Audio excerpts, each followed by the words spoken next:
Hello and welcome to episode 1 of How to Be Good at... God damn it! Cut! Alright, I want to know who keeps messing with the show. That would be me. Gasp! It's you! How did you escape from your cage? Escape? You left the door open. Damn it, I knew there was something I forgot to do. Yes, and now I am free to wreak havoc on the show, changing numbers and appearing for half a second to throw the YouTube comments into turmoil. Blah, blah, blah, blah, blah. Well, that was... odd. Anywho, hello and welcome to episode 1 of How to Be Good at Call of Duty 5. I know it's really called Call of Duty World at War, but Call of Duty 5 is easier to say. This is a show designed to help those without the skill to help themselves, or to refine the skills of those who do. I'm your host, Taz Crossblade. Call of Duty World at War is the 5th game in the series, but unlike the majority of the games, this one is produced by Treyarch.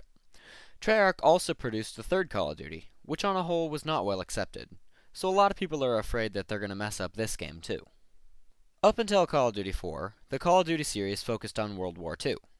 Call of Duty 5 follows that trend and goes back to cover the Marines campaign over various Japanese islands and the Russian campaign against the Germans.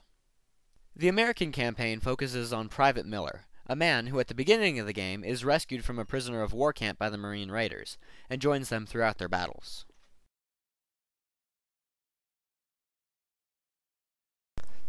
The Soviet campaign focuses on Private Dmitri, who alone survives the execution of his squad at Stalingrad, and along with Sergeant Reznov, assassinates the German general. 3 years later, they then go on to push the Germans back to Berlin and the Reichstag. You also briefly control Petty Officer Locke in an oversea air attack on Japanese ships. Unlike the Call of Duty 4 aerial attack, this level was far from my favorite, but it got me to notice a few similarities between the two campaigns. For example, a sneaky assassination mission with an injured officer? Check. An air attack on a surprise enemy? Check. Fighting the enemy through a soon-to-be-destroyed city? Check. But a few things are different. For example, the random dog attacks are now bonsai charges by the Japanese with bayonets, the laptops are now death cards, and there is now an online co-op for the single player. There are 2 types of co-op. Normal co-op with up to 3 players as you travel through the majority of the campaign. Some levels were cut, because it doesn't make sense to have 3 people running around the narrow spaces inside the airplane now, does it? And competitive co-op, where killing enemies gets you points, and you compete to see who can get the highest score. Another cool feature is the Night of the Undead Zombie Survivor level. This is unlocked at the end of the campaign, and can be played solo, or with up to 3 friends. A lot of people criticize Treyarch for adding this in so late in development, apparently to ride on the coattails of Left 4 Dead. But it's a simple game where you gain points for killing zombies, or for repairing barricades, which can be used to buy new weapons, or to open up new rooms. But the online fun doesn't stop there. Treyarch has brought back the critically acclaimed multiplayer that made Call of Duty 4 the best-selling game in the series. With a whole bunch of new guns, perks, and 10 more levels, it's great fun. Prestige has been brought back too, but now, in reward for resetting your level, you unlock up to 5 new custom classes. That's right, by Prestige 10, you will have 10 custom classes to do with as you choose. And a shiny new medal next to your name, of course. Vehicles, or rather tanks, have also been added to spice up the gameplay, and along with them, a whole new slew of vehicle perks, but that's not until later.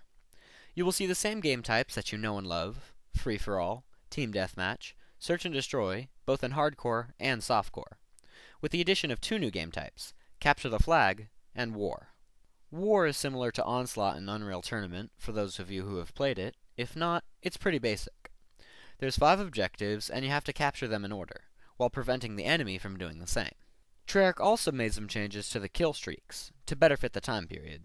UAV is now a recon plane, same basic concept, it shows you where the enemy is. Airstrikes are now artillery strikes. They're a lot slower to get started, and do less damage, but consequently, last much longer, and have a much more powerful disorientation effect, which is experienced by enemies and friendlies alike. And the helicopter is now a pack of dogs. And that's a big point of controversy for many people.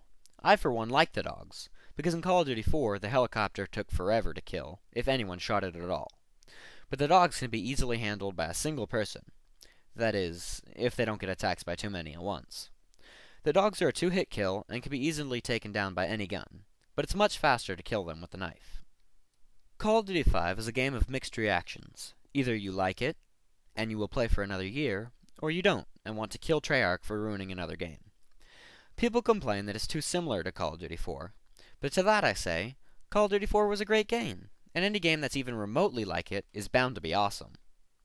People also criticize him for going back to World War II, but like a lot of people, Call of Duty 4 was my first Call of Duty game, and since I've never played a World War II shooter, this is a new, and pleasant, experience. To those who hate the game, I say everyone is entitled to their own opinion.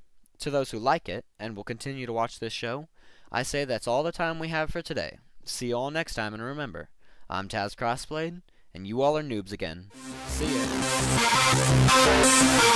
ya.